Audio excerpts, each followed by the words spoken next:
was reading about Gideon today, and one of the things that struck me, I've read it many times before, and I've spoken about this subject before on my various videos, but we forget things and sometimes we need to be reminded.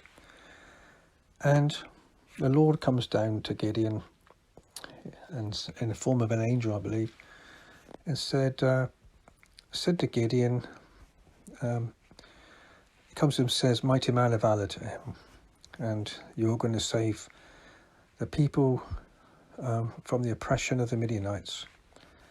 And Gideon says to the angel, to the Lord, "I'm the least person to be any good to you. I'm the least of my clan, of my own father's household, of my tribe."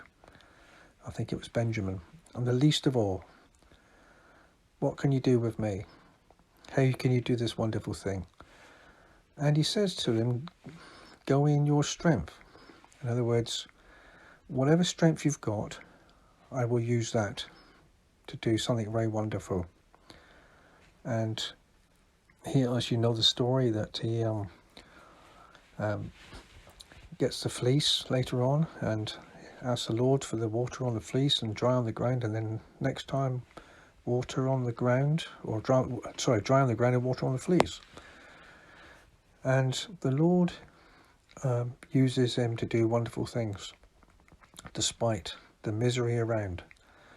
So I want to encourage you, whether you're single or not, that the Lord wants to do something wonderful with you. And he says to you, go in your strength, go in the strength of the Lord. Don't rely upon your strength. Do what you can. Use what abilities you have. Leave the rest to me. And through Gideon heeding to the Lord's word, him and 299 other men were able to rout the Midianites, which were probably 20,000 or more. They were like locusts upon the ground.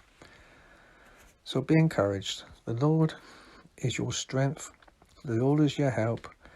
And like Gideon, you may feel weak and feeble, hiding away from the enemy, but the Lord can use you in a wonderful way, even in your circumstances, even under oppression maybe, or depression, suppression, ill health, whatever things are in your life that are hindering you from being the person you want to be. Because Gideon was hiding himself away while he was threshing the wheat. He was down in a dip, so the Midianites couldn't come and take it. He would like to have been on the hilltop, winnowing his corn and such, throwing it in the air, let the wind blow the chaff away, but he couldn't. He was doing what he could do in his little area he was in to have a harvest. The Lord wants to do the same for you. Just give to him what you can do. Leave the rest to him.